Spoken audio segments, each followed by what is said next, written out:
Kryedemokrati Sali Berisha ka theksuar se qytetarët duhet të tregojnë vendosshmëri dhe guzim për të protestuar në mënyrë të qëndrueshme deri në largimin e kryeministrit Edi Rama, duke u referuar dosjes Balluku. Kryedemokrati akuzoi kryeministrin Ramas se po i ofron mburojë politike zyrtarëve të korruptuar. Për largimin e tij nuk kërkohet asgjë tjetër, përveç guximit, vendosmërisë dhe vullnetit të qytetarëve shqiptarë në një protestë të qëndrueshme deri në largimin e tij. Prova u bë.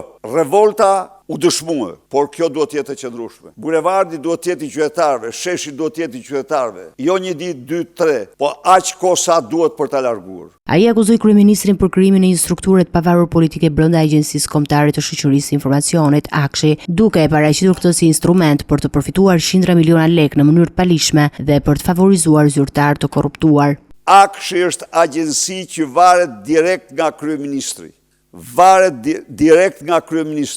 Nga Edi Rama. Së dyti, duhet të rkthej këtu që njeriu më intim, përveç Bazhanakut, njeriu më intim, po të mbyllni hapni syt ju i të gjithë zyrtarëve në Shqipëri, isa njeriu më intim është Ergys Agasi. Berisha ngriti gjithashtu akuza lidhur me tendera të deformuar, duke përmendur emra si Ermal Beqiri dhe Geront Meçe, ku ofertat fiktive përdoren për të manipuluar konkurrencën. Pra, ky Intim Agasi ka vu aty 1.000 euro dhe ka dalë në 10 orë me 22 milion herë më shumë. Të gjitha këto para të vjedhura qytetarëve shqiptarë në kopshtin privat të Edi Ramës për Edi Ramën. Duke u referuar dosjes së Belinda Ballukut, Berisha akuzoi gjykatën kushtetuese se po zbatojnë urdhra politik të kryeministrit. Ai paralajmëroi Ramën se në rast se imuniteti numri 2 të qeverisë nuk hiqet, qytetarët do të përgjigjen me protesta të gjata dhe masive. Me këto emra, me Ermal Beqirin, me Geront Meçën, duke legalizuar